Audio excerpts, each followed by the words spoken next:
What's up everyone and welcome back to the MMA Zone. Today, let's get started with Sean Strickland refuses to fight at UFC 312. Sean Strickland might have made it clear that he was next in line for a crack at the title after Khamzat Chimaev beat Robert Whittaker, but it sounds like a rematch between him and Dricus du Plessis won't be happening in Australia in February.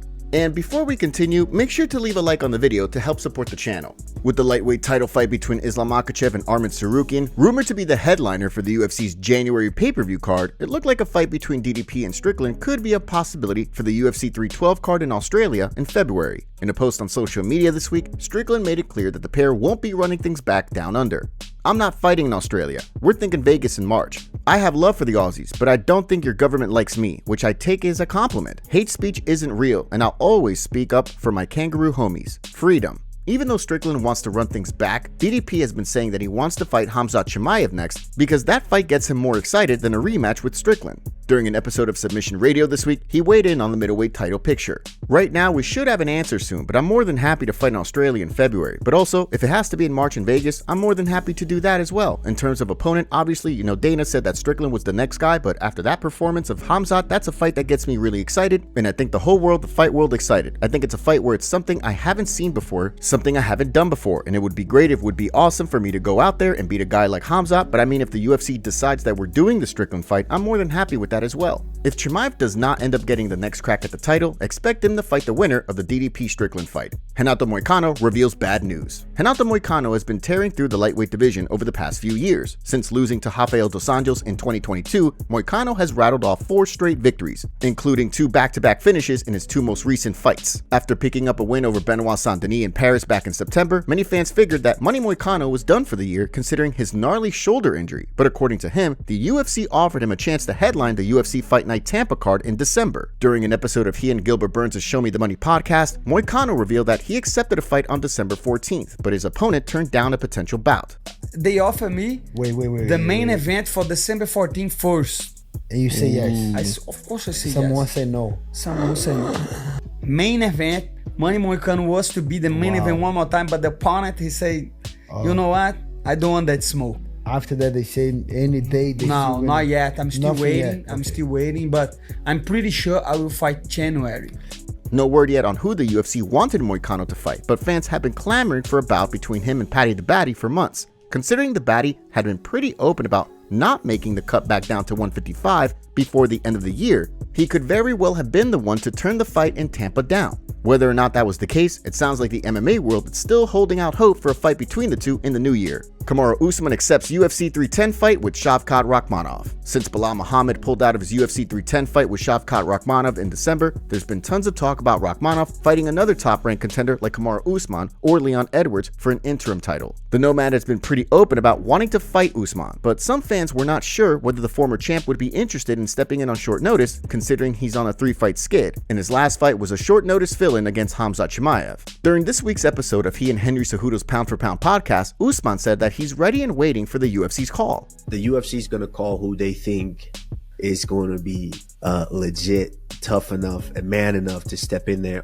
is crazy enough to step in there on short notice and go out there and possibly shock the world. Definitely, the UFC know who to call when that situation happens. And if they do give me a call, I'm going to answer the call, we'll get a couple things straight. And if we got to do it, we got to do it. Okay, I don't shy away from any of that. From the sounds of things, Kamaru Usman wasn't the only one to throw his name in the hat. During an appearance on Submission Radio, Colby Covington said that he offered to step in and fight Rakhmonov on short notice, despite brushing off a fight with the Nomad after his loss to Leon Edwards. "I told the UFC that I was willing to step up to the plate. I would love to save the show. I think the UFC had other plans. Looks like they're going a different route. They're going to potentially go with Usman versus Shavkat." Even though the UFC was not interested in having Covington step in on short notice, he did drop some info on his next fight. Colby Covington versus Della Maddalena next. According to the former interim champ, he and his team have been in talks with the UFC regarding a potential fight with Della Maddalena next year. While JDM has been out of action since beating Gilbert Burns back in March, thanks to a nasty post-op infection that led to him being hospitalized for 9 days on IV antibiotics, it sounds like he's almost back to 100%. We've been talking about this fight with Maddalena. I think it makes a lot of sense. You know, he got a big win in my hometown in Miami last time he was out here. So, you know, he has a little bit of a name out here. And, you know, he's undefeated. He's hungry. He's fearless. You know, he's an exciting fighter. So I think that's a fight that the fans will be intrigued with. I think it's a high-level fight. It's a top contender fight that establishes who's the next contender for the belt. So that's a fight that's out there. The MMA world was quick to react to the potential bout, with predictions immediately pouring in. Jack is the best boxer in the division. Colby gonna really wrestle his off against JDM. Another wrote, Jack would f him up, but it's cool so see Colby actually call out a real fighter. One member of the MMA community weighed in on the stylistic matchup between the two. To be clear, he's consistently ducked Gary, but after watching Gilbert Burns have success with JDM in the grappling, he's all about this matchup? This guy is so transparent. One JDM fan sees the potential fight as easy work. Do it. It'll be a free, easy win for JDM, and maybe it'll finally flush Colby out of the rankings. Another gave Covington props for entertaining a fight against an undefeated contender like JDM. If he actually takes this, massive respect. This is a harder fight than Gary. Covington did say that he's targeting a return in March, which means a fight between the two could wind up on the UFC 313 card. Bo Nickal gets called out by UFC fighter. Reinier de Ridder is preparing for his UFC debut this weekend against Gerald Meerschaert, but the former one champ already has his sights set on a big fight against Khamzat Chimaev or Bo Nickal for his next bout, assuming he wins on Saturday. During an interview with MMA Fighting ahead of his debut, de Ridder mentioned both fighters while talking about what's next for him if he beats Meerschaert this weekend. Of course, Chimaev is waiting for a crack at the middleweight belt, and Nickal is a week out from his next fight, but that didn't stop de Ridder from joking about stepping in on short notice.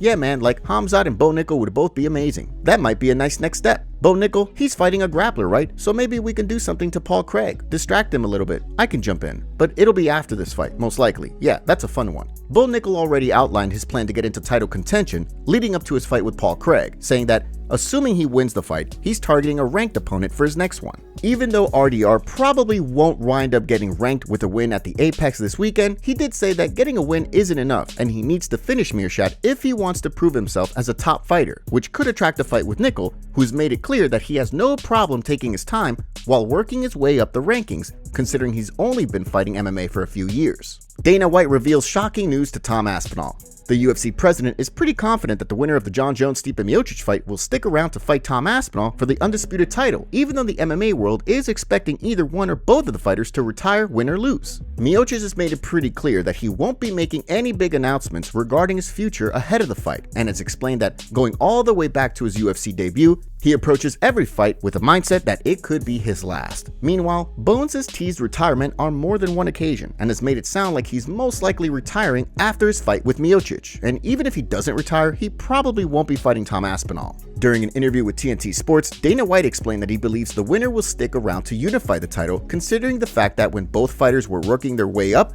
and building their own legacies, they had a chance to fight legends of the sport.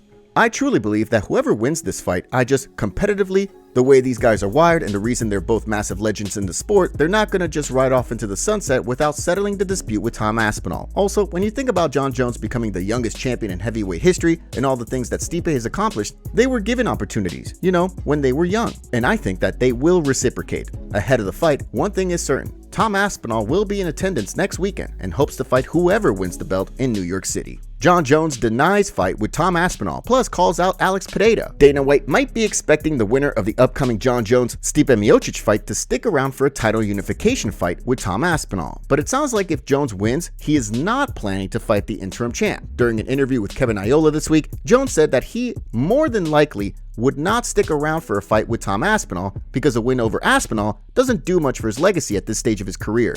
Despite that, it sounds like there's one fight Jon Jones might stick around for. More than likely not, I feel like Tom Aspinall is, I don't want to say nobody, but he just hasn't proven anything. He hasn't done anything. And I understand that he won his belt against Sergey. Sergey just got slaughtered by someone else. So it's just like I'm not here to gamble someone else making a name off of me. I'm here to compete against the guys where when we look back, 10 years from now, it'd be like Jon Jones fought this guy, and this legend, and this champion, and this champion. If there were to be a fight of a guy that's still on our UFC roster that would be not only financially worth it, but legacy worth it, it would be Alex Pereira. The MMA community roasted Jon Jones over his statement about Tom Aspinall. Here's what the community had to say. Just retire next Saturday so I never have to hear about this ish again. LOL, you can't just tell the dude with the interim title that he hasn't proved enough? He's obviously trolling Tom at this point, LOL. He knows Tom would at this stage.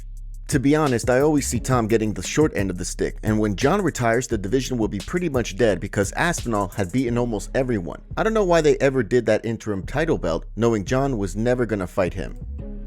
That's what I hate about Jon. The reason he started his journey to be the GOAT is because the champ gave him a shot. Now, Jon is in Shogun's shoes, but instead of honoring what's been done for him, he's instead denying Tom his shot to prove that he is the one. When Jon retires, it'll be better for the UFC as a whole, and I can't wait because he's terrified to get flatlined by Tom. Tom has wins over 3 out of the current top 5 heavyweights. Just what does he need to prove, lol? Don't call him the GOAT, then when he missed most of his prime plus is ducking his best challenge next to Alex Pereira. Just retire and vacate the belt. We're tired of you, bro.